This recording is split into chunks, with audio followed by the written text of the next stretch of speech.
Assalamualaikum warahmatullahi wabarakatuh. Kembali lagi di channel Nada Horor. Oke, kali ini Mimin akan membawakan cerita tentang misteri hutan terlarang. Oke, mari kita mulai saja. Di desa Siluman hiduplah seorang gadis bernama Dewi Mustika. Nama yang sangat cantik, tetapi sayang, wajahnya tak secantik namanya. Di usianya sekarang menginjak 22 tahun, dia terlahir memiliki kulit hitam legam dan sebelah wajahnya ada luka seperti luka terbakar. Sudah dari lahir Dewi memiliki wajah seperti itu. Dewi anak ketiga dari 3 bersaudara. Lahir dari pasangan yang cukup terpandang di desanya. Bapaknya adalah juragan sawah dan ibunya adalah mantan bunga desa pada masanya. Bapaknya bernama Abdul dan ibunya bernama Aminah. Kedua kakaknya juga perempuan. Kakak pertama bernama Bunga, berusia 20 tahun, dan yang kedua bernama Intan, berusia 26 tahun. Mereka memiliki wajah yang nyaris sempurna, tubuh yang tinggi semampai, kulit yang putih bagaikan kapas. Kecantikan yang diturunkan oleh Aminah menjadikan mereka primadona di desanya. Tapi itu semua membuat Bunga dan Intan mempunyai sifat yang sangat angkuh. Mereka tak segan menghina siapapun yang mereka anggap jelek dan miskin, termasuk pada Dewi, adiknya sendiri. Di usianya yang terbilang sudah matang, tak ada satupun laki-laki yang mau mendekati Dewi. Mereka kerap kali menghina fisiknya. Padahal di dalam lubuk hati Dewi yang paling dalam, dia sangat ingin mempunyai kehidupan yang normal seperti orang lain, menikah dan memiliki anak. Dia juga ingin merasakannya, tetapi apalah daya, sepertinya takdir tak akan pernah berpihak kepadanya, dan tak akan pernah terjadi pada kehidupannya.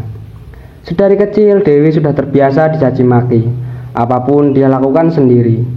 Mempunyai seorang bapak yang kaya raya tidak membuat hidupnya bahagia.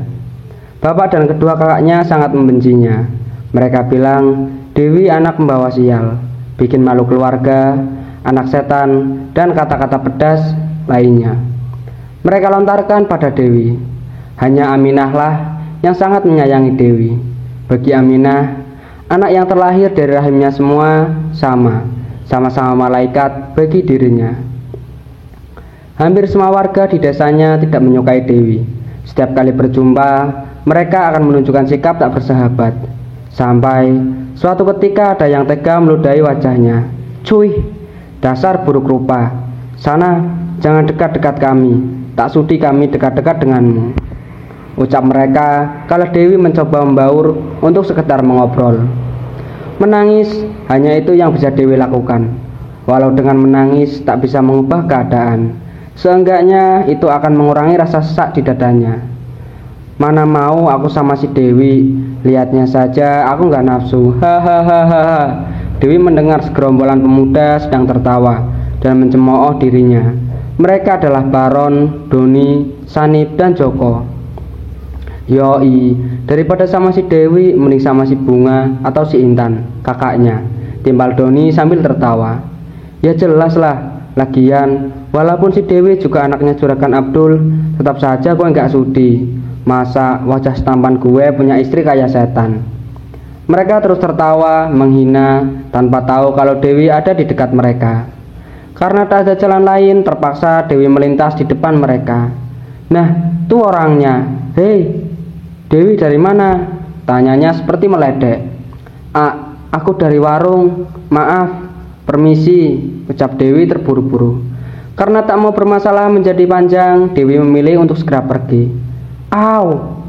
Saat Dewi hendak melangkah, ada yang menarik rambutnya dari belakang. "Sabar dong, buru-buru amat. Hahaha. Tolong lepaskan, biarkan aku pergi. Aku nggak punya masalah sama kalian," ucap Dewi mengiba pada mereka yang berjumlah 4 orang. "Loh, emang nggak ada masalah sama kita? Cuma kita jijik aja lihat gadis buruk rupa yang berkeliaran di desa kita. Ya nggak, Don?" tanyanya pada salah satu temannya. "Yoi, lo tahu nggak? Lo itu wabah. lihat wajah lo kayak monster. Anak-anak aja takut lihat lo.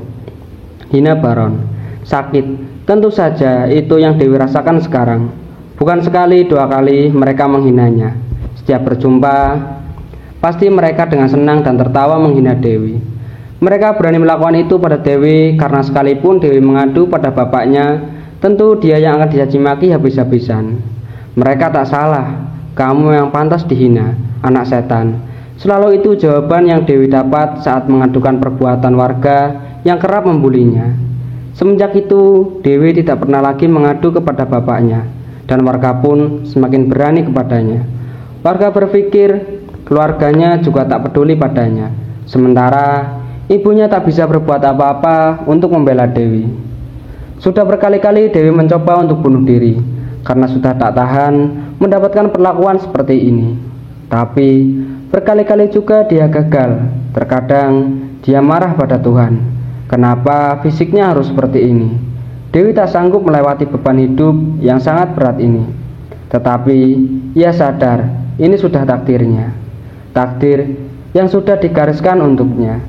Ia harus mencoba menerimanya dengan sabar dan ikhlas. Aku mohon, lepaskan, aku harus pulang. Air matanya sudah mengalir deras seperti air sungai. Tetapi tak satupun dari mereka yang iba melihat Dewi. Malahan mereka terus tertawa. Bruk. Darah mengalir deras dari kepalanya. Dengan teganya, Sani menendang punggung Dewi sampai Dewi menubruk sebuah tiang listrik. Setega itukah mereka, sampai aku yang tak punya masalah pun dengan mereka terus dibuli. Batin Dewi menangis sambil memegang kepalanya. Hahaha, berdarah ya, kasihan, tambah buruk deh tuh wajah, ucap Joko. Yuk pergi. Akhirnya mereka pergi meninggalkan Dewi yang meringis kesakitan. Tak ada seorang pun yang berniat membantunya. Padahal banyak orang di sekeliling mereka lebih memilih pergi dan tak peduli sama sekali. Dewi berlari sekencang mungkin. Tak terasa dirinya sudah jauh berlari memasuki hutan terlarang. Hutan tempat orang meminta permintaan yang sulit dipercaya dengan logika. Siapapun yang sudah terlanjur masuk ke dalam akan terus dihantui makhluk penghuni hutan dan akan sulit untuk keluar. Dewi tertegun mengingat mitos tentang hutan terlarang tersebut. Dewi mencoba memutar balik arah, berlari dan terus berlari. Dewi terus berputar-putar dan kembali ke tempat yang sudah ia lewati. Dewi tersesat. Karena sudah sangat kecapean, Dewi memutuskan untuk duduk di bawah pohon beringin yang cukup besar. Hari mulai gelap, sedangkan tak ada penerangan satupun. Dan sudah terasa hawa dingin yang bisa menembus ke sendi-sendi tulang. Dewi memeluk lututnya yang sedikit bergetar sambil berjongkok, menangis. Hanya itu yang ia bisa lakukan. Ibu, tolong. Dewi sambil menangis. Jangan menangis, Nduk. Duduk, ayo ikut nenek. Dek. Suara siapa itu? Tidak mungkin di sini ada orang lain selain aku. Di sini sangat sunyi dan gelap. Bulu kuduk Dewi semakin meremang.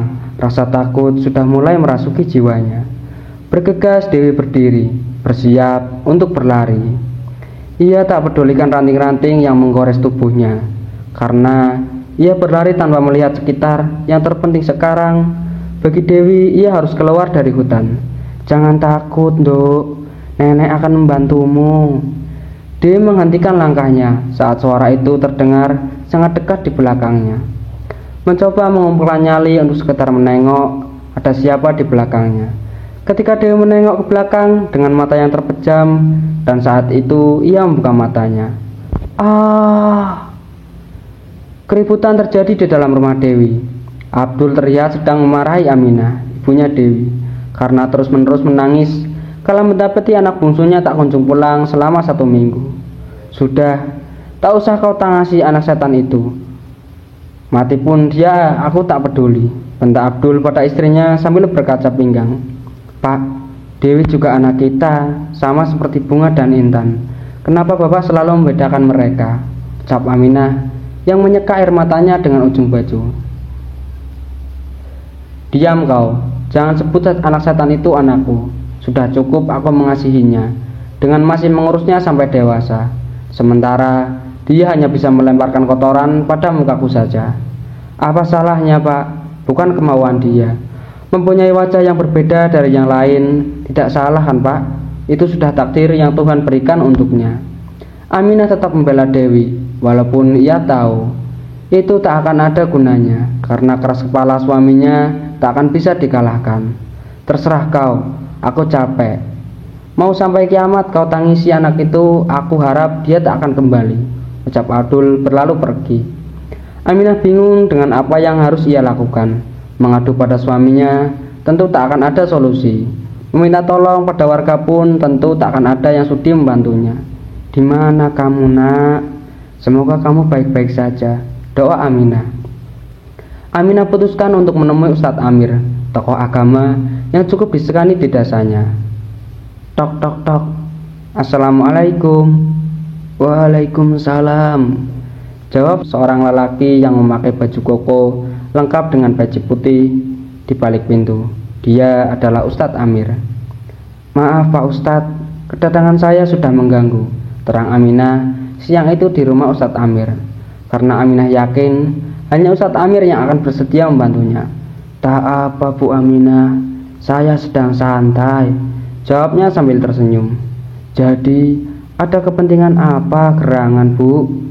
Begini Pak Ustadz, saya mau minta tolong sama Pak Ustadz. Dewi, anak saya, sudah 1 minggu tak kunjung pulang. Menurut warga yang terakhir melihat Dewi, ia lari ke arah hutan terlarang. Sesaat setelah dirinya dibuli oleh pemuda di desa ini. Aminah terlihat berkaca-kaca setelah menceritakan kejadian terakhir yang ia tahu dari warga saat dirinya mencari Dewi. Astagfirullahaladzim. Ustadz Amir terlihat mengelus dada setelah mendengar penuturan Aminah. Apa Pak Ustadz bisa bantu saya? Tanya Aminah berharap. Insya Allah, atas izin Allah saya akan berusaha. Hati Aminah terasa sangat tenang sekarang. Akhirnya ada juga yang mau membantunya untuk mencari Dewi. Ia berpamitan pada Ustadz Amir dan akan kembali esok. Esok, Aminah dan Ustadz Amir akan pergi ke hutan terlarang. Karena sekarang hari sudah mulai gelap, Aminah memutuskan untuk segera pulang agar suaminya tak curiga. Kalau suaminya sampai tahu rencana Aminah untuk mencari Dewi, ia pasti akan melarangnya. Mbak, si Dewi kemana ya? Gak pulang-pulang tuh anak, tanya Intan pada Bunga yang sedang memelas wajahnya di depan cermin. Tahu deh, biarin aja lah, mampus kali itu anak. Lagian hidup juga gak ada untungnya kan, malah bikin malu aja, jawab Bunga sambil tertawa mengejek. Iya juga ya, timbal Intan sambil cekikikan. Aminah yang baru saja kembali dari rumah Ustadz Amir mendengar obrolan kedua putrinya tentang Dewi. Mereka terlihat sangat senang kalau Dewi tak kembali. Apa yang kalian bicarakan? Selidik Aminah masuk ke kamar Bunga. Ibu, nggak ada apa-apa. Itu tadi si Intan nanya, katanya si Dewi kemana, kok nggak pulang-pulang. Aku jawab aja, mending nggak usah pulang daripada bikin malu, terang Bunga tanpa merasa beban. Plah, Aminah menampar Bunga. Tega kamu bicara seperti itu. Dewi itu adikmu, adik kalian. Apa kalian tidak punya hati nurani sedikit saja? Bentak Aminah. Intan terlihat menunduk dan tak berani menatap ibunya. Sementara Bunga, ia memegang pipinya yang terasa panas setelah ditampar sang ibu. Bu, apa sih spesialnya anak itu sampai ibu selalu membelanya?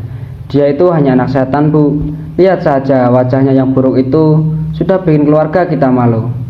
Bunga tampak berapi-api saat berbicara.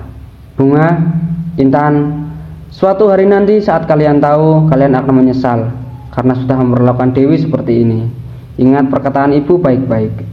Aminah berlalu pergi dengan perasaan yang kesal. Kenapa semua orang selalu menyalahkan Dewi? Semua orang membenci anak malangnya itu. Padahal kalau bukan karena Dewi, keadaan keluarganya takkan seperti sekarang. Aminah menengadahkan wajahnya ke atas, mencoba menahan bulir-bulir hening itu agar tak jatuh. Ingatannya beralih pada masa 21 tahun silam. Jagalah anak ini, sayangi dia, jangan sia-siakan, jangan lihat kekurangannya. Dia adalah anak pembawa berkah. Saat membuka matanya, Dewi melihat sosok seorang nenek yang sangat buruk rupa sedang menyeringai ke arahnya. Wajahnya hitam, matanya bolong dan mengeluarkan darah. Secepat mungkin Dewi berbalik dan berlari lagi. Ia terus berteriak meminta tolong, berharap ada seseorang yang akan menolongnya, walaupun itu tak mungkin. Karena kelelahan, Dewi terduduk dan terus menangis sambil memeluk lututnya. Ia takut, benar-benar sangat takut sekarang. Semua yang ada di dalam hutan ini sungguh nyata. Makhluk-makhluk gaib itu terus bermunculan di sekitar Dewi. Bahkan tawanya sangat menggema di dalam hutan, sehingga Dewi menutup telinganya. Tolong! Diri Dewi nyaris tak terdengar. Sesaat bingung dan pasrah dengan keadaan.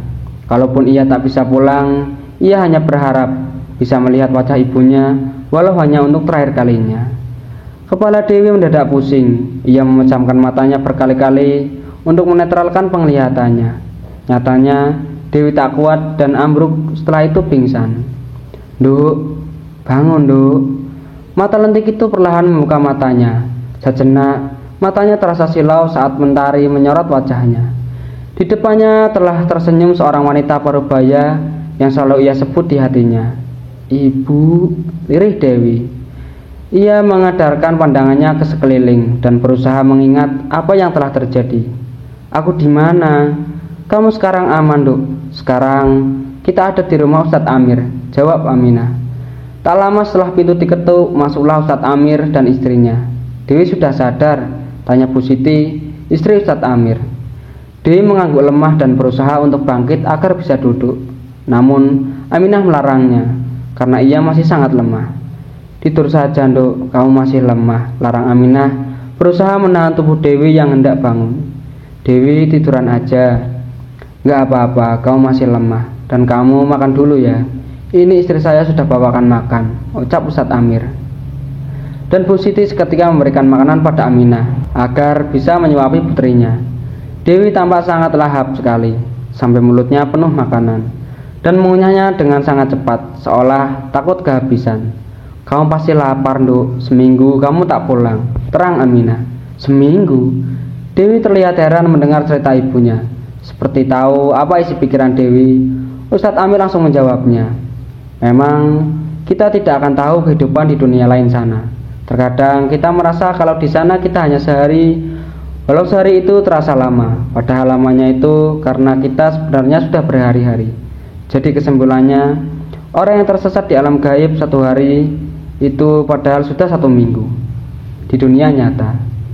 "Iya, Nduk, sudah tahu. 1 minggu kamu tak pulang. Setelah makan, Bapak tunggu Dewi di luar ya. Ada hal penting yang harus Bapak bicarakan," terang Ustadz Amir dan berlalu keluar bersama istrinya. Seusai makan dan membersihkan diri, Dewi dan ibunya segera keluar untuk menemui Ustadz Amir dan istrinya di ruang tamu. "Silahkan duduk," ucap Bu Siti mempersilahkan. Aminah dan Dewi duduk berdampingan. "Silahkan duduk," ucap Bu Siti mempersilahkan. Aminah dan Dewi duduk berdampingan. Sesekali Dewi terlihat bingung dan penasaran dengan apa yang akan dibicarakan. "Dewi, ada yang ingin Bapak tanyakan. Gimana bisa kemarin kamu masuk ke hutan itu? Nak, kamu tahu kan, itu hutan terlarang. Semua yang sudah terlanjur masuk ke dalamnya akan sulit untuk keluar," terang Ustadz Amir menjelaskan. Dewi mengangguk pelan. "Saya juga nggak tahu kenapa saya masuk ke situ, Pak Ustadz. Yang saya ingat, sebelum saya masuk ke hutan, para pemuda yang sering nongkrong di ujung gang sana semua menghina saya. Di saat saya hendak ke warung, saya berusaha menghindar, tapi mereka memang benar berniat membuli saya. Salah satunya telah menendang punggung saya, hingga saya menubruk tiang listrik, dan saya berlari tanpa tahu kalau saya sudah melangkah jauh ke dalam hutan," ujar Dewi dan memperlihatkan luka memar di kepalanya. "Astagfirullahaladzim," ucap Ustadz Amir dan istrinya bersamaan. Sementara Aminah terlihat sedih mendengar penuturan anaknya. Anak yang susah payah itu ia besarkan, selalu dihina dan caci maki oleh orang lain dan keluarganya sendiri. "Yang sabar ya nak, Bapak tahu ini berat, tapi kalau kita berusaha untuk sabar dan ikhlas, insya Allah balasannya akan indah. Insya Allah Pak Ustadz. Kemarin Bapak dan ibumu pergi ke hutan terlarang untuk mencarimu, karena kamu sudah 1 minggu tak kunjung pulang. Di sana Bapak dan ibumu berusaha agar segera menemukanmu, sampai kami bertemu seorang nenek tua. Sedang apa kalian di sini?" ucap seorang nenek tua membelakangi Ustadz Amir dan Aminah. Saya sedang mencari anak saya, Nek. Katanya dia masuk hutan ke sini. Tak usah dicari, dia akan dikembalikan oleh penghuni hutan. Seketika Aminah kaget dan langsung menangis terisak mendengar jawaban nenek tersebut. Ustadz Amir segera membacakan doa-doa demi keselamatan bersama. Berhenti, bentak si nenek. Ia pun membalikkan badannya untuk menghadap Ustadz Amir dan Aminah. Aminah yang berada di belakang Ustadz Amir membelalakan matanya saat melihat wajah si nenek yang tak mempunyai mata. Bahkan di dalam lubang matanya mengeluarkan darah dan belatung. Sementara Ustadz Amir tetap terlihat tenang, dirinya terus melafazkan doa. Apa maumu? Kembalikan Dewi, dia bukan bangsamu, ujar Ustadz Amir. Hahaha, tawa si nenek menggema di dalam hutan itu. Baiklah, kita buat perjanjian, ucap nenek melakukan penawaran. Jangan membuat kami susah, kembalikan Dewi, dia bukan bangsamu, dan tidak akan pernah ada perjanjian yang akan bertentangan dengan agama. Ustadz Amir menolak. Baiklah kalau begitu, saya akan pergi. Anak itu takkan kembali, ucapnya tidak pergi. Tunggu, Aminah berusaha mencegah. Perjanjian apa yang kau inginkan agar anakku bisa kembali dengan selamat? Ustadz Amir segera melirik Aminah tanda tak setuju. Namun Aminah meyakinkan Ustadz Amir kalau semuanya akan baik-baik saja. Aku senang dengan pertanyaanmu, jawab nenek tertawa. Katakan, Aminah berucap. Saya akan kembalikan anak itu dengan selamat, dengan catatan dia tak akan pernah masuk lagi ke dalam hutan ini. Jika dia sampai masuk lagi ke dalam hutan ini kembali, aku pastikan dia tak akan pernah aku kembalikan. Dia akan menjadi penghuni hutan terlarang ini dengan abadi. Dan ratu penghuni hutan sangat menyukainya, jawabnya terkekeh. Saat mendengar ucapan nenek itu bahwa ratu hutan terlarang menyukai Dewi, Aminah langsung mengiyakan perjanjian itu. Baiklah, aku setuju. Nenek itu pun menghilang dan Ustadz Amir melafazkan doanya kembali. Dan tak disangka, di depan Ustadz Amir dan Aminah, kini Dewi telah muncul dalam keadaan terkapar di tanah. Dewi pingsan. Aminah menangis haru melihat anaknya telah kembali. Lantas, Ustadz Amir dan Aminah langsung membawa Dewi keluar dari hutan secepat mungkin. Jadi, saya harap apapun yang terjadi, kamu jangan sampai menginjakkan kakimu ke dalam hutan itu lagi, terang Ustadz Amir. Baik Pak Ustadz, jawab Dewi mengakukan paham. Setelah cukup beristirahat dan menenangkan diri di rumah Ustadz Amir, Aminah mengajak Dewi untuk pulang ke rumah. Ini memang bukan waktu yang baik, tapi tidak mungkin juga Dewi terus berada di rumah Ustadz Amir. Aminah tidak mau merepotkan Ustadz Amir dan Bu Siti, istrinya. Usai sampai di rumah, Aminah menyuruh Dewi istirahat di kamarnya. Tapi saat Aminah dan Dewi melewati ruang tamu yang biasa dipakai santai sambil nonton TV, terdengar sindiran sinis dari Bunga yang sedang berada di sana. Kirain mati, ternyata pulang juga, ejeknya dengan nada tak suka. Dewi yang mendengar hanya mampu menundukkan kepala, matanya terlihat berkaca-kaca, berpikir ternyata semua orang mengharapkan dirinya mati. Kalau bukan karena ibunya yang begitu menyayanginya, Dewi berharap memang lebih baik ia mati saja, agar semua orang senang. Bunga juga bicaramu. Adikmu baru kembali, tak pantas berbicara seperti itu. Adik Aminah kesal. Cuy, aku tak sudi punya adik seperti setan. Setelah meludah, Bunga pergi dengan menghentakkan kakinya. Aminah memegang bahu Dewi seolah menguatkan kalau masih ada dirinya yang akan selalu menyayanginya. Aku tak apa Bu, maaf, selalu menyusahkan ibu, ujarnya memegang tangan Aminah. Sudah sewajarnya nak, ibu adalah ibumu. Tentu kemana kau pergi, ibu akan selalu mencarimu, jawab Aminah menyusut air mata Dewi. Lantas mereka berpelukan untuk menumpahkan segala rasa sesak di dada. Pagi ini Aminah memasak banyak untuk menyambut kembalinya Dewi. Ia sangat antusias memasak makanan kesukaan Dewi, yaitu ikan balado. Wah, tumben ibu masak banyak, celutuk Intan dengan mata berbinar menatap semua hidangan yang lezat di atas meja makan. Ibu hari ini sedang ingin saja masak banyak. Lagian ibu senang karena Dewi sudah kembali, terang Aminah dengan senyum bahagianya. Oh, jadi karena si buruk rupa ibu melakukan ini. Apa spesialnya dia sih Bu? Kenapa ibu selalu membelanya, sementara bapak aja tidak menyukainya? Intan tampak tak suka dengan perlakuan ibunya terhadap Dewi. Intan, Dewi itu adikmu, kenapa kamu tega berbicara seperti itu tentangnya? Kalian sama di mata ibu, sama-sama anak ibu, jawab Aminah. Terserahlah bu. Intan pergi sambil mengomel. Di saat Intan pergi, ia berpapasan dengan bapaknya yang baru datang selepas mengontrol sawah-sawahnya. Ada apa Intan? Tanya Abdul. Itu lihat pak, ibu sengaja masak spesial buat nyambut si anak setan itu, bukan buat kita makan. Intan langsung berlalu pergi. Abdul segera menghampiri Aminah yang masih berkutan di dapur. Benar, apa yang Intan katakan Aminah? Tanya Abdul. Itu benar, tapi ini semua memang untuk keluarga kita, sekaligus ucapan syukur karena Dewi kembali, jawab Aminah masih dengan wajah bahagia. Kenapa kamu nekat mencarinya Aminah? Sudah aku bilang biarkan dia hanya bikin malu keluarga kita saja. Kau berani membantahku, hentak Abdul dengan mata yang menyalang. Aminah terdiam sesaat, lantas membalikkan dirinya dan menghampiri Abdul. Dengan sorot mata tajam, Aminah berkata, apa salah Dewi? Salah dia terlahir dengan wajah yang buruk, jawab Abdul enteng. Bukankah dia mempunyai wajah yang buruk karena ulahmu pak? Tak ingatkah apa yang sudah kau lakukan 21 tahun yang lalu? Terang Aminah menegaskan. Abdul diam dan tak bisa berkutik, dirinya tidak bisa menjawab ucapan Aminah. Tak ada yang tahu di balik pintu kamar.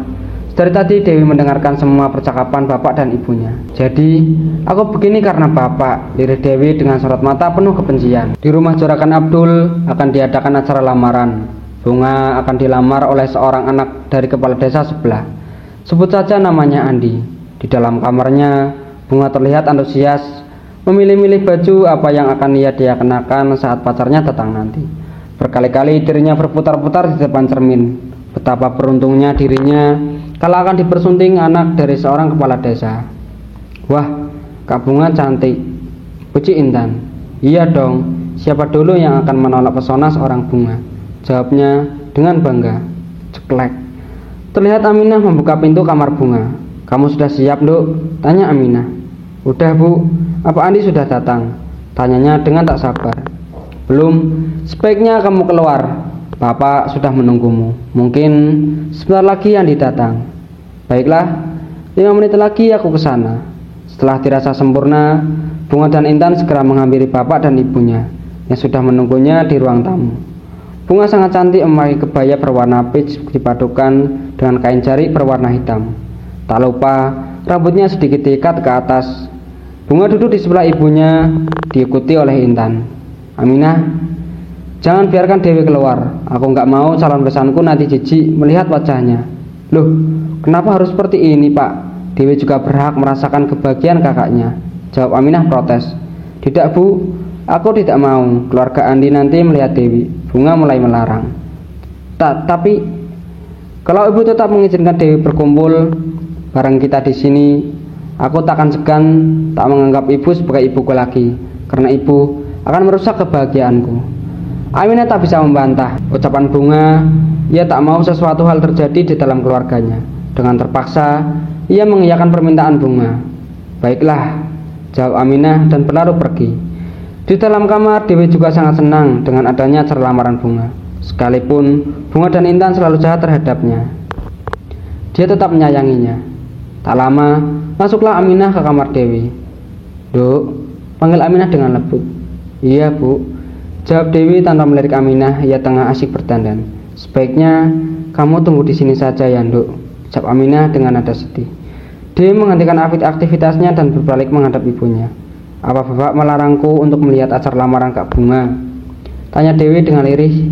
Aminah mengangguk. Baiklah, aku akan di sini saja bu, jawab Dewi berusaha untuk tidak terlihat sedih. Maafin ibu yang gak bisa berbuat apa-apa. Aminah mengelus rambut anaknya. Aku tidak apa-apa bu, semua bukan salah ibu. Aminah pun keluar dan kembali ke ruang tamu. Dewi tahu ia dilarang hadir karena tak mau membuat keluarganya malu. Kenapa semua orang selalu berpikir kalau aku akan membuat malu? Irih Dewi. Tetapi ia bertekad untuk melihat dari kejauhan saja. Yang terpenting jangan sampai ketahuan. Ia ingin sekali merasakan kebahagiaan kakaknya. Sekitar 20 menit menunggu, akhirnya keluarga Andi datang. Andi datang bersama Sugih, bapaknya, dan Mirna, ibunya. Selamat datang Pak Abdul. Selamat datang juga Pak Sugih. Mari mas. Setelah dua keluarga bersalaman, mereka akhirnya duduk saling berhadapan. Pak Abdul dan keluarga pasti sudah tahu mengenai kedatangan kami di sini. Tentu untuk melamar Bunga. Mohon untuk diterima. Ini kami bawakan seserahan sebagai ucapan tanda terima kasih. Keluarga Andi membawakan kalung serta gelang emas dan cincin lamaran untuk Bunga yang diperkirakan harganya sangat mahal. Jangan lupakan barang-barang yang lainnya. Dari mulai makanan, baju hingga make up, padahal ini baru asal lamaran. Tetapi seserahan keluarga Andi bahwa seperti akan ada acara pernikahan. Sesaat setelah mengutarakan maksud kedatangannya, Andi memakaikan cincin pada jari manis Bunga. Bunga terlihat sangat bahagia. Tak henti-hentinya ia mengukir senyum di wajahnya. Loh, Nduk, antingmu kemana sebelah lagi? Tanya Mirna pada Bunga setelah Andi selesai memakaikan cincinnya. Semuanya sedang asik mengobrol langsung menoleh pada Bunga. Ah, mungkin ketinggalan di dalam kamar. Dewi yang mendengar percakapan Bunga mengenai antingnya yang ketinggalan di dalam, bergegas masuk ke dalam kamar Bunga untuk membantu mencarikannya. Dewi menelusuri setiap inci kamar Bunga. Di bawah meja rias ada benda kecil berkilau yang menarik perhatian Dewi. Dewi jongkok dan sedikit menunduk agar bisa melihat apakah itu yang dia cari. Dewi senang bukan main. Dia bisa menemukan anting Bunga dan segera mengambilnya dan lalu keluar. Aku akan mencarinya. Bunga hendak beranjak untuk pergi ke dalam kamarnya. Kak, ini anting kakak. Aku tadi sudah menemukannya di dalam kamar Kak Bunga. Tiba-tiba Dewi datang dengan tergesa-gesa dan langsung menyodorkan anting Bunga yang sebelah. Bunga kaget dan keluarga Andi pun terlihat kaget. Semua yang hadir di sana menatap tajam Dewi, kecuali Aminah yang menatapnya dengan pandangan sedih karena setelah ini pasti akan ada kejadian buruk yang akan menimpa Dewi. Siapa dia? Tanya Ibu Andi. Dia adiknya Bunga, jawab Aminah lirih. Dewi hanya bisa menundukkan kepalanya karena ia sadar ia sudah melakukan kesalahan yang fatal. Bunga punya adik yang buruk rupa. Bagaimana bisa? Apa ini tak terpengaruh nantinya pada anak Bunga dan Andi? Ucap Pak Sugi begitu menyakitkan di telinga Dewi. Ia bergegas pergi ke kamarnya setelah meletakkan anting Bunga di atas meja. Niat maksud mau membantu kakaknya, tapi malah menjadi musibah untuknya. Dua keluarga itu saling bersih tegang. Orang tua Andi hampir saja akan membatalkan lamarannya untuk Bunga, karena mereka bilang orang yang punya keturunan buruk rupa tak menutup kemungkinan nantinya akan menurun juga pada anak Bunga dan Andi. Tetapi Abdul berusaha meyakinkan calon besannya bahwa itu takkan pernah terjadi. Dewi bukan anakku, dia bukan adik kandung Bunga. Jadi semua itu takkan pernah terjadi. Dia hanya anak yang kami temukan di hutan, ucap Abdul menjelaskan. Tapi Pak, Aminah tidak terima dengan ucapan suaminya, karena bagaimanapun Dewi adalah anak kandungnya, bukan seperti yang dia ucapkan Abdul. Kami percaya, tapi sebagai pembuktian kami tidak mau gadis buruk rupa itu ada di pernikahan Bunga dan Ani. Keluarga Andi langsung pamit dan pulang. Bunga menangis karena hampir saja rencana pernikahannya akan batal. Sementara Abdul, dia sangat emosi dengan kejadian yang baru saja terjadi. Tangannya mengepal, dadanya naik turun. Pak, tolong, jangan sakiti. Belum selesai Aminah berbicara, Abdul langsung berdiri dan berlalu. Dewi. Suara Abdul yang menggelegar terdengar sangat menyeramkan. Aminah segera mengikuti langkah Abdul yang akan menghampiri Dewi di kamarnya. Brak. Abdul menendang pintu kamar Dewi. Dasar anak tidak tahu diri. Sudah jelek kayak setan, masih saja bikin malu. Bukannya sudah aku bilang, kau jangan menampakkan batang hidungmu pada keluarga Andi. Tapi kau malah dengan santainya datang ke sana. Di mana otakmu? Tunjuk Abdul pada Dewi. Dewi hanya menatap bapaknya dengan ketakutan. Pak, sudah. Ini bukan salah Dewi. Dia hanya ingin membantu kakaknya. Aminah berusaha meredakan amarah Abdul dengan mengelus pundaknya. Bohong Pak, dia pasti ingin aku tidak jadi menikah. Dia hampir saja membuat keluarga Andi membatalkan semuanya, teriak Bunga yang ikut masuk ke dalam kamar Dewi. Coba, kalau sampai itu terjadi, Bapak akan malu Pak, ucap Intan mengompori. Abdul menatap tajam Dewi dengan amarah yang siap meledak. Dewi menggelakkan kepalanya pertanda kalau yang kedua kakaknya bicarakan itu tidak benar. Aku nggak bermaksud seperti itu, ucap Dewi ketakutan. Pak, tolong, jangan sakiti Dewi. Air mata Aminah tumpah. Ia benar-benar takut jika suaminya akan menyakiti Dewi. Abdul mengambil tas yang berada di atas lemari Dewi. Ia keluarkan baju Dewi dan memasukkannya ke dalam tas tersebut. Aminah memegang tangan suaminya. "Bapak mau melakukan apa? Anak itu tak pantas ada di sini. Aku tak mau pernikahan Bunga akan hancur olehnya." Sementara Bunga dan Intan tersenyum melihat bapaknya akan mengusir Dewi, dan Dewi menangis ketakutan di pojok kamar dengan memeluk lututnya. Abdul menghempaskan tangan Aminah yang berusaha untuk mencegahnya. Ia menghampiri Dewi dan menyeretnya. "Ikut," bentak Abdul. "Aku gak mau, Pak. Tolong ampuni aku," ucap Dewi dengan air mata yang bercucuran. Tak sedikit pun Abdul iba melihat Dewi memohon. Ia tetap menyeret tubuh Dewi. Dewi yang tak mau pergi dari rumah berusaha untuk menahan tubuhnya, sehingga ia diseret Abdul dengan posisi tubuh terbentang di tanah. Aminah hanya bisa berteriak dan memohon pada suaminya agar berhenti memperlakukan Dewi seperti itu. Abdul mendorong tubuh Dewi masuk ke dalam mobil. Aminah menggedor-gedor pintu mobil, tapi Abdul tak menghiraukannya. Abdul memacu mobilnya dengan cepat. Dewi yang menangis di sebelahnya. Keadaan Dewi sangat memprihatinkan. Penampilannya sangat acak-acakan. Bajunya sobek karena diseret bapaknya. "Diam," bentak Abdul. Karena mendengar Dewi terus menangis. Mobil Abdul berhenti di depan hutan terlarang. Dewi yang sadar ia akan dibawa kemana terus menangis. "Jadi saya harap apapun yang terjadi, kamu jangan sampai menginjakkan kakimu ke dalam hutan itu lagi," ucapan Ustadz Amir kala itu terngiang di telinga Dewi. Abdul turun dari mobilnya dan beranjak ke arah pintu mobil di mana Dewi berada. "Turun," bentak Abdul setelah membuka pintu mobil. "Aku tidak mau, Pak," ucap Dewi memohon. Abdul kembali menyeret tangan Dewi agar mau mengikutinya. Kali ini Dewi pasrah. Walaupun ia takkan bisa, Abdul membawa Dewi masuk ke dalam hutan terlarang. Di garis perbatasan hutan, Abdul tetap berdiri di tempatnya dan mendorong tubuh Dewi hingga Dewi jatuh tersungkur. Karena kalau Abdul sampai menginjakkan kakinya masuk ke dalam batasan hutan terlarang itu, ia akan sulit keluar. Makanya ia tetap berdiri di garis perbatasan dan mendorong Dewi masuk ke dalam. Setelah itu Abdul pergi meninggalkan Dewi. Dewi mencoba berlari untuk mengejar bapaknya, tapi tiba-tiba tubuhnya seperti menghantam tembok besar. Padahal tidak ada apa-apa di sana. Itu karena Dewi sudah masuk ke dalam hutan terlarang, jadi dia tidak bisa keluar. "Selamat datang kembali ke sini, Nduk." Dewi mengedarkan pandangannya ke sekeliling hutan. Tidak ada siapa-siapa di sana, tetapi ada lirihan suara yang tengah menyambut kedatangannya. Hujan turun begitu deras, angin bertiup sangat kencang, petir begitu menggelegar. Suasana kian terasa mencekam. Hawa dingin semakin menusuk ke dalam sel kulit, dan malam sudah menunjukkan dirinya. Dewi berlindung di bawah pohon beringin yang besar. Dewi sudah tidak bisa menangis lagi. Air matanya sudah kering karena seringnya menangis. Dirinya sekarang hanya pasrah jika hari ini adalah akhir dari kehidupannya. Karena kelelahan, Dewi memutuskan untuk berbaring di bawah pohon beringin dengan berlaskan daun pisang. Ia meringkuk seperti janin di dalam kandungan. Badannya bergetar menahan dinginnya hujan. Matanya begitu sangat berat dan akhirnya ia tertidur. Dewi mengerjapkan matanya berkali-kali. Kepalanya terasa sangat berat seperti dihantam sepunggah batu. Dengan kesadaran yang belum penuh, Dewi melihat dirinya tengah berbaring di atas sebuah dipan kayu.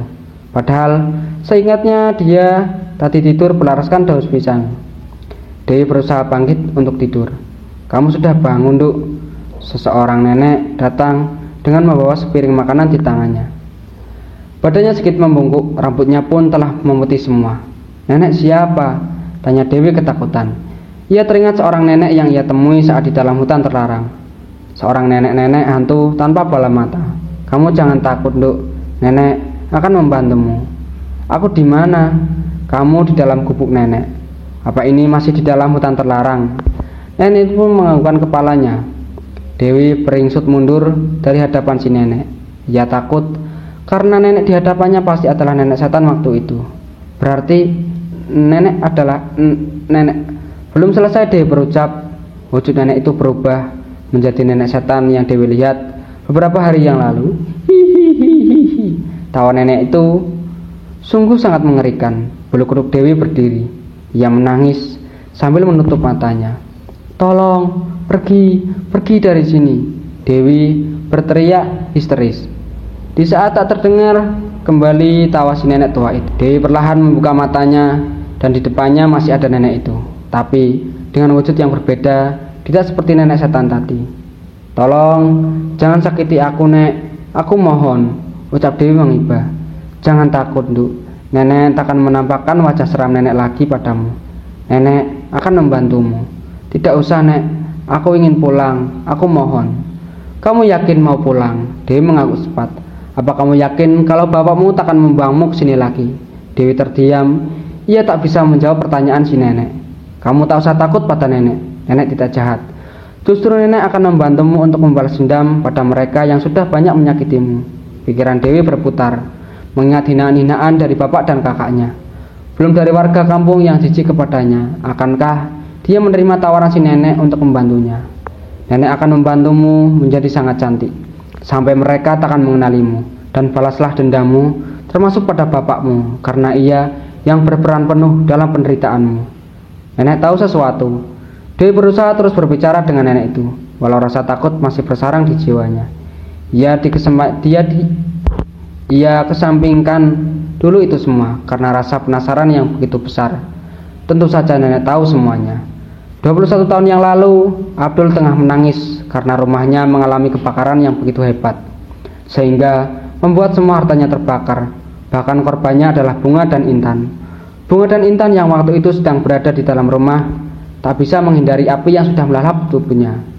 Aminah yang baru datang dari warung menangis histeris melihat kedua putrinya terlahap api. Beruntungnya warga bisa menyelamatkan mereka, tetapi luka bakar di sekujur tubuh Bunga dan Intan tidak bisa disembuhkan. Uang yang Abdul miliki sudah habis terbakar untuk berobat, tapi hasilnya tetap nihil. Saat itu ada teman Abdul yang menyarankan untuk meminta bantuan penghuni hutan terlarang. Awalnya Abdul risau karena pasti ada harga yang harus dibayarkan. Aminah pun menolak dan mencegah suaminya agar tak melakukan itu. Pak, lebih baik tak usah ke sana. Aku takut itu malah akan memperburuk keadaan. Melihat kedua putrinya yang tergeletak dengan tubuh yang penuh luka bakar, tekad Abdul sangat bulat. Ia harus ke sana. Aku harus ke sana, kata Kosim. Penghuni hutan bisa membantuku untuk membuatku kaya kembali, serta mereka bisa menyembuhkan luka Intan dan Bunga. Apa kamu tak kasihan melihat kedua anakmu? Bagaimana bila mereka dewasa nanti? Apakah ada laki-laki yang mau bersama mereka? Tapi Pak, aku takut ini malah akan mengancam mereka. Demi rasa sayangnya pada Bunga dan Intan, Abdul tetap melaksanakan tekadnya. Ia juga sekarang tak punya apa-apa. Ia tak mau menjadi miskin, jadi ia harus ke sana. Sesampainya di hutan, Abdul langsung melangkah melewati garis perbatasan. Apa yang kau lakukan di sini? Suara tanpa wujud itu telah mengagetkan Abdul. Sebenarnya Abdul takut, tapi ia berusaha untuk menahannya. Tolong saya, Mbah.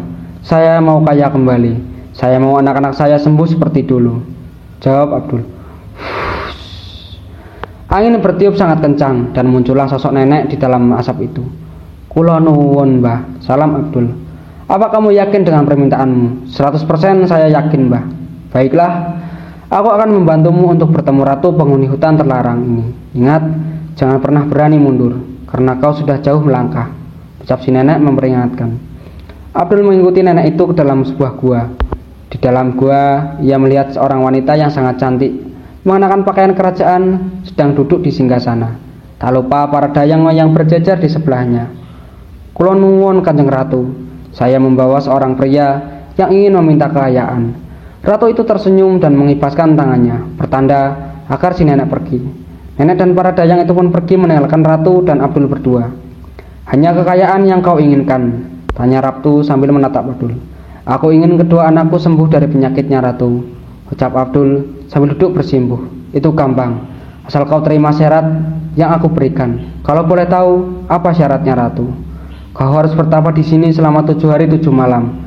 Dan nanti siapkanlah kamar khusus di rumahmu selama 7 kali. Kau harus menituriku pada setiap malam Jumat.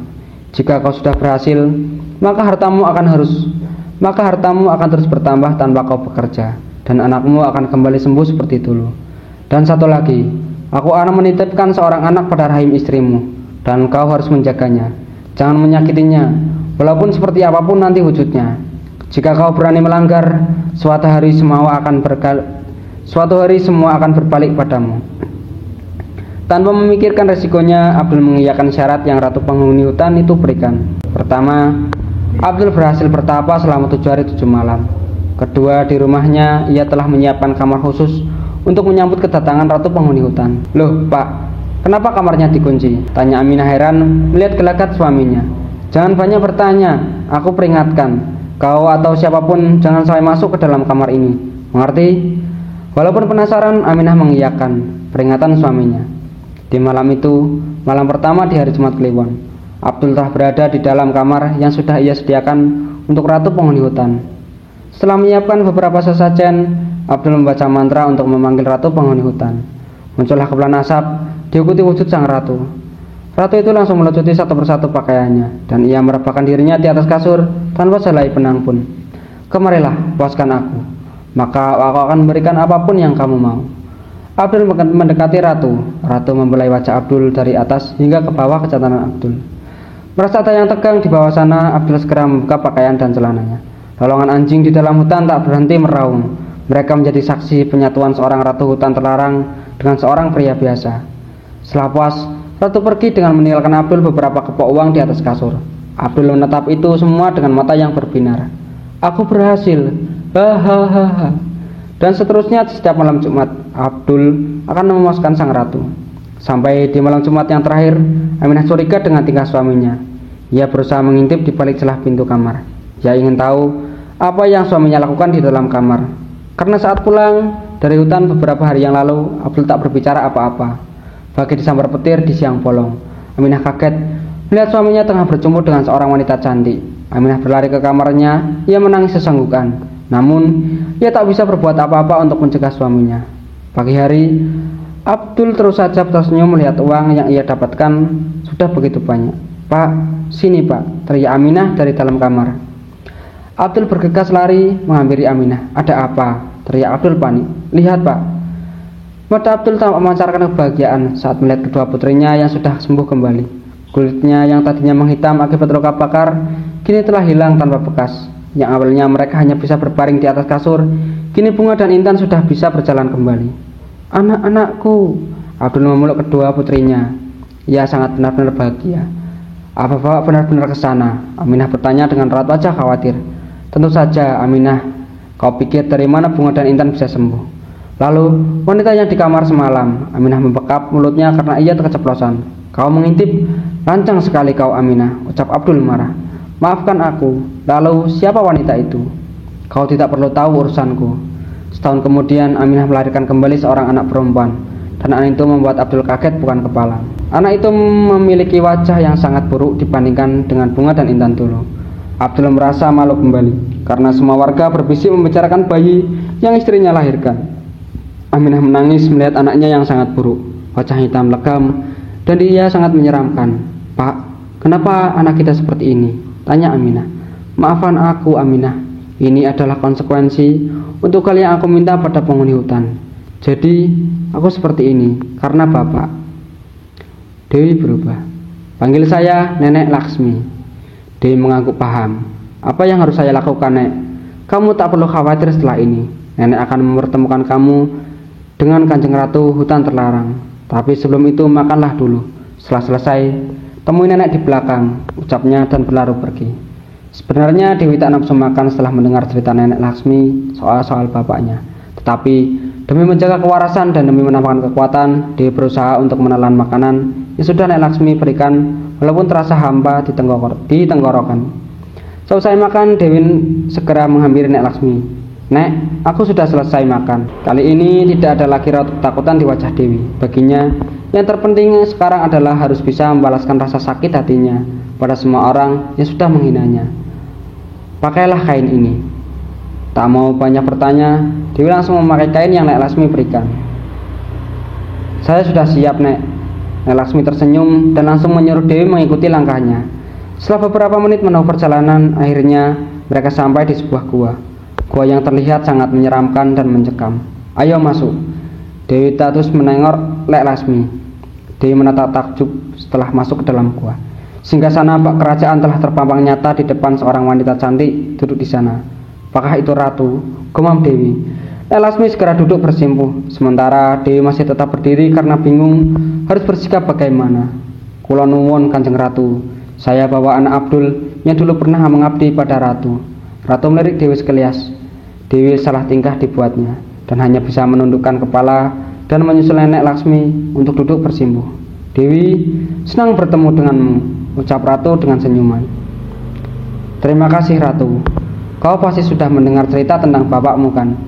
Dewi mengangguk pelan. Asal kau tahu, di dalam darahmu ada sedikit darah titisanku, karena kau lahir setelah Abdul mencapai semua keinginannya. Maksudnya, iya, kau titisanku, karena setiap orang yang meminta bantuanku, aku akan menitipkan seorang keturunan dari bangsaku. Tapi kau tetap anak ibumu. Hanya dalam darahmu telah mengalir darahku. Dewi terkejut mendengar ucapan sang ratu. Ia tak mengira bahwa ia sengaja dititipkan pada bapaknya. Walau ratu bilang ia tetap anak ibunya, tapi ia benar-benar tak menyangka ada darah bangsa gaib di dalam tubuhnya. Karena sebelumnya Nek Lasmi tidak menceritakan soal itu. Kau tak usah bingung, cukup dipahami saja. Seolah tahu apa yang Dewi rasakan, Ratu Penghuni Hutan berucap. Lalu apakah Ratu bisa membantuku agar wajahku tidak seperti ini? Tentu saja, wajahmu seperti ini kan karena bapakmu. Andai ia tak meminta bantuanku untuk menyembuhkan luka di kedua anaknya, tentu kamu titisanku yang akan aku titipkan pada istrinya takkan mempunyai wajah yang buruk seperti sekarang. Sekarang persiapkan dirimu, lalu pejamkan matamu. Titah Ratu, dia memejamkan matanya. Nek Laksmi mundur beberapa langkah ke belakang, guna memberi ruang untuk Ratu dan Dewi. Ratu menutup kedua matanya seraya mulutnya berucap mantra. Bukalah matamu. Dewi membuka kedua matanya dan masih tetap tak bergeming. Ia tidak tahu harus melakukan apa, jadi ia menunggu perintah dari sang ratu. Bercerminlah di sana. Titah Ratu menunjukkan cermin yang ada di pojok gua. Dewi mengikuti perintah Ratu. Tak perlu waktu lama, ia sudah berada di depan cermin dengan mata terpejam. Ia takut kalau wajahnya tidak bisa berubah. Dewi membuka matanya perlahan. Ia merasakan jantungnya yang berdetak lebih kencang. Di sana, di depan cermin ada pantulan dirinya dengan wajah yang berbeda, wajah yang putih, mulus dan cantik. Tak ada lagi wajah hitam legam seperti luka bakar. Dewi meraba setiap inci wajahnya. Ia memastikan apa benar yang di depan cermin adalah dirinya. Apa ini nyata? Batinnya. Tentu saja nyata. Inilah wajahmu sekarang. Ratu menjawab gumam Dewi dalam hatinya. Dewi menoleh.